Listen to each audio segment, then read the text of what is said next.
पहलगाममध्ये हल्ला करणाऱ्या 3 दहशतवाद्यांचा खात्मा. यासीर आणि सुलेमान हे दहशतवादी ठार. जम्मू काश्मीरच्या लिदवास भागातील ऑपरेशन महादेव अंतर्गत मोठी कारवाई.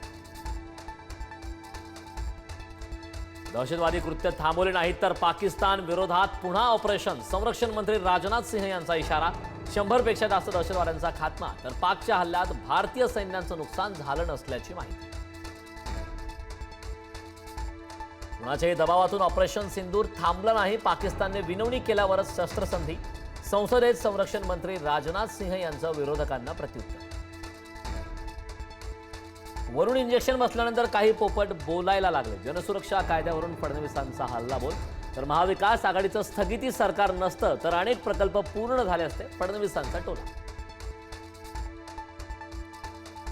भाजप प्रदेशाध्यक्ष रवींद्र चव्हाणांची पंतप्रधान मोदींसोबत बैठक. प्रदेशाध्यक्षपदी वर्णी लागल्यानंतर पहिलीच भेट. महाराष्ट्रातील संघटनात्मक कामाची दिली माहिती. हिंगोलीचे ठाकरेंचे खासदार नागेश पाटील आष्टीकरांना वाढदिवसाच्या शुभेच्छा देण्यासाठी अमित शहांचा फोन. शहांच्या फोनमुळे राजकीय चर्चांना उधाण. नव्या राजकीय बांधणीचीही चर्चा. रोहिणी खडसेंकडून पती प्रांजल केवलकरांसोबतचा फोटो पोस्ट. कायद्यावर आणि पोलीस यंत्रणेवर माझा पूर्ण विश्वास. योग्य वेळी सत्य बाहेर येईल. पोस्टमध्ये उल्लेख.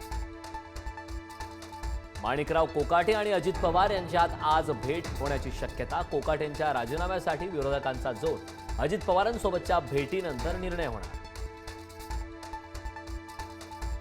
राज ठाकरे आणि उद्धव ठाकरेंच्या मातोश्रीवरील भेटीनंतर युतीच्या चर्चांना वेग. मराठीचा मुद्दा आणि कौटुंबिक कार्यक्रमात एकत्र दिसणाऱ्या बंधूंनी निवडणुकीतही एकत्र लढावं. कार्यकर्त्यांची इच्छा.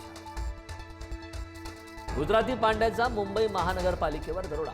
मनसेने लावले मुंबईत होर्डिंग. कचरा वाहतुकीमध्ये मोठा घोटाळा झाल्याचाही मनसेचा दावा.